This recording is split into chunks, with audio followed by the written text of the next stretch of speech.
নমস্কার বন্ধুরা, আমার চ্যানেলে আপনাদের সকলকে জানাই স্বাগত।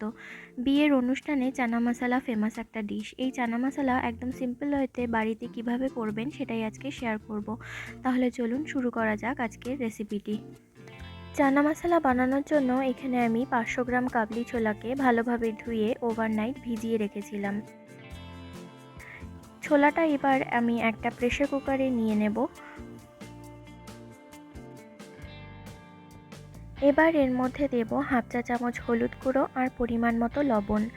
সেদ্ধ করার জন্য এখানে আমি 2.5 কাপের মতো জল দিচ্ছি।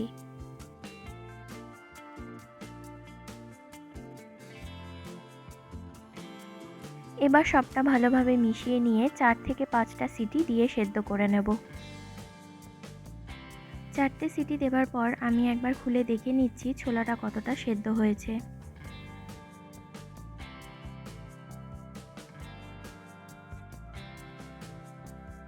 চারটে সিটিতেই ছোলাটা আমার ভালোভাবে সেদ্ধ হয়ে গেছে। চানা মশলাটা এবার আমি বানিয়ে নেব। কড়াইয়ে দিচ্ছি 4 থেকে 5 টেবিল চামচ সাদা তেল। ফোড়নের জন্য দিচ্ছি 3টে দারচিনি, 4টে এলাচ আর 2টো তেজপাতা। ফোড়নটা কয়েক সেকেন্ড ভেজে নিয়ে এর মধ্যে দিচ্ছি 5 থেকে 6টা মিডিয়াম সাইজের কোচানো পেঁয়াজ।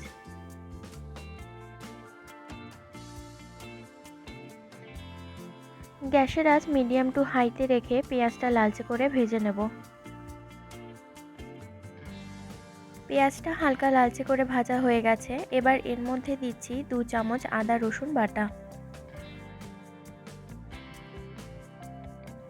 আদা রসুনটা 1 থেকে 2 মিনিটের মতো ভেজে নিচ্ছি যাতে কাঁচা গন্ধটা চলে যায়।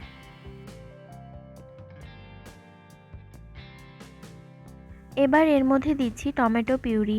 এখানে আমি 2টো টমেটো সামান্য জল দিয়ে বেটে রেখেছিলাম। এটাকেও কয়েক মিনিট নাড়াচাড়া করে একে একে মশলাগুলো আমি এর মধ্যে অ্যাড করব।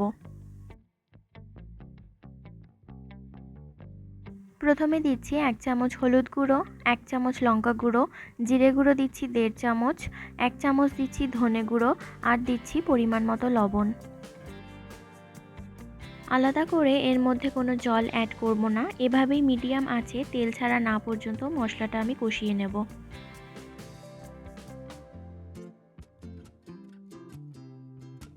মশলাটা ভালোভাবে কষানো হয়ে গেছে আর সাইড দিয়ে তেলও ছেড়ে এসছে।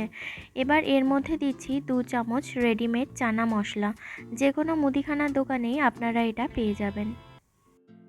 আবারও কয়েক মিনিট নাড়াচাড়া করে এবার এর মধ্যে আমি সেদ্ধ করে রাখা কাবলি ছোলাটা দিয়ে দেব।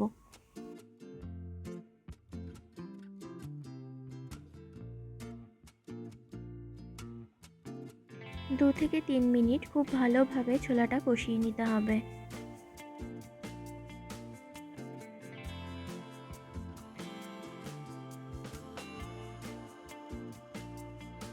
ছোলাটা খুব ভালোভাবে কষিয়ে নিয়েছি। এবার ছোলা সেদ্ধ করা জলটা এর মধ্যে দিয়ে দেব আর সাথে আরও 1 কাপ জল এখানে দিয়ে দিচ্ছি।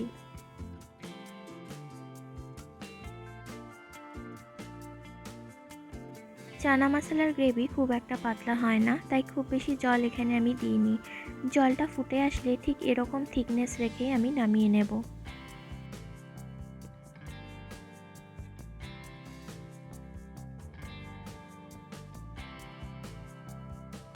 নামানোর আগে আরও হাফ চামচ রেডিমেড চানা মশলা দিয়ে দিচ্ছি ফ্লেভারের জন্য। চানা মশলা পরিবেশনের জন্য একদম তৈরি। আপনারা আপনাদের পছন্দ অনুযায়ী লুচি, পরোটা অথবা কুলচার সাথে এটি পরিবেশন করতে পারেন।